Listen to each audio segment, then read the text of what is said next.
প্ৰিয় শিক্ষাৰ্থীসকল আজি তোমালোকৰ গ্ৰামাৰৰ এটা চেপ্টাৰ সমাস এই বিষয়ে আলোচনা কৰিম প্ৰথমতে আমি আহিছো সমাস কাক বোলে ই কেই প্ৰকাৰৰ এতিয়া উত্তৰটো আমি ক'ব লাগিব একাধিক পদৰ বিভক্তি লগ কৰি এটা পদ বনোৱা কাৰ্যকে সমাস বোলে বা সমাস মানে হৈছে শব্দ গঠন কৰা এক পদ্ধতি কিন্তু আমি চমুকৈ ইয়াকে কম যে ইয়াত পৰস্পৰৰ অৰ্থৰ সম্পৰ্ক থাকিব লাগিব চমুকৈ দুটা বা অধিক পদ তোমালোকে মনত ৰাখিব লগা কথাটো হৈছে চমুকৈ দুটা বা অধিক পদ লগ হৈ এক পদৰ সৃষ্টি হোৱাকে বা এক পদ হোৱাকে সমাস বোলে এটা গম পাইছা নহয় একাধিক পদৰ বিভক্তি লগ কৰি এটা পদ বনোৱা কাৰ্যকে সমাস বোলে বা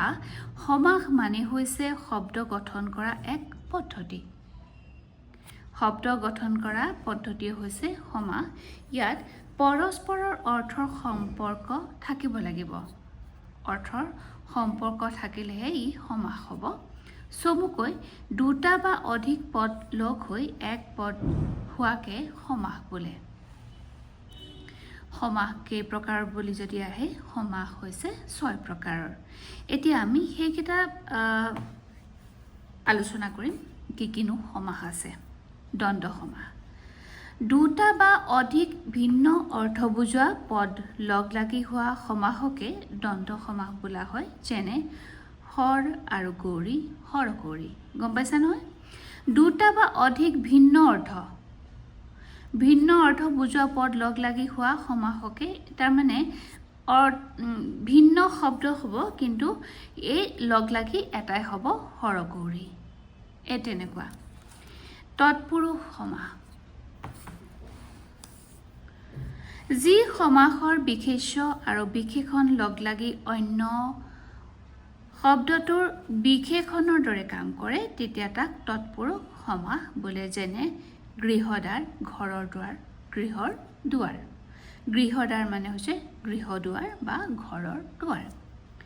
যি সমাসৰ বিশেষ্য আৰু বিশেষণ লগ লাগি অন্য শব্দটোৰ বিশেষণৰ দৰে কাম কৰে তেতিয়া তাক তৎপুৰুষ সমাস বোলে আৰু গৃহদ্বাৰ ঘৰৰ দুৱাৰ গৃহৰ দুৱাৰ বহুব্ৰীহি সমাস যি সমাসত সমাস হোৱা পদকেইটাই অৰ্থ নুবুজাই আন এটা অৰ্থ বুজায় তেতিয়া তাক বহুব্ৰীহি সমাস বোলা হয় যেনে নীল হৈছে অম্বৰ নীলাম্বৰ দখন মূৰ যাৰ ৰাৱণ অৰ্থাৎ দখন মূৰ থকাজনক এজনী আছে সেইজনী হৈছে ৰাৱণ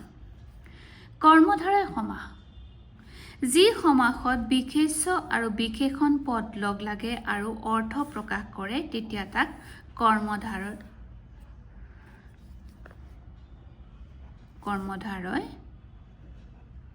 সমাস বোলা হয়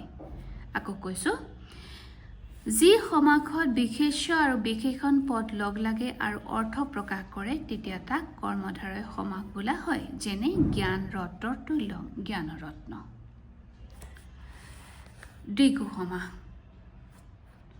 যি সমাসৰ পূৰ্বপদটো অৰ্থাৎ প্ৰথমটো সংখ্যাবাচক হয় আৰু গোটেই পদটোৱে সেই সমষ্টিটোক বুজায় তেতিয়া তাক দ্বিগু সমাস বোলা হয় যেনে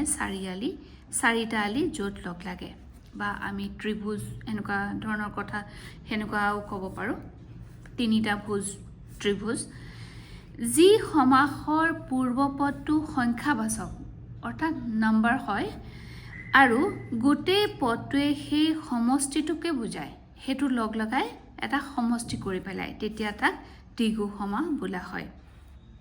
যেনে চাৰিটা আলি য'ত লগ লাগিছে সেইটো হৈছে চাৰিআলি নেক্সট আছে 6 নম্বৰটো অব্যয়ভাৱ সমাস যি সমাসৰ পূৰ্বপদত অব্যয় থাকে আৰু সেই অব্যয় পদৰ অৰ্থ বিশেষভাৱে প্ৰকাশ কৰে তেতিয়া তাক অব্যয়ভাৱ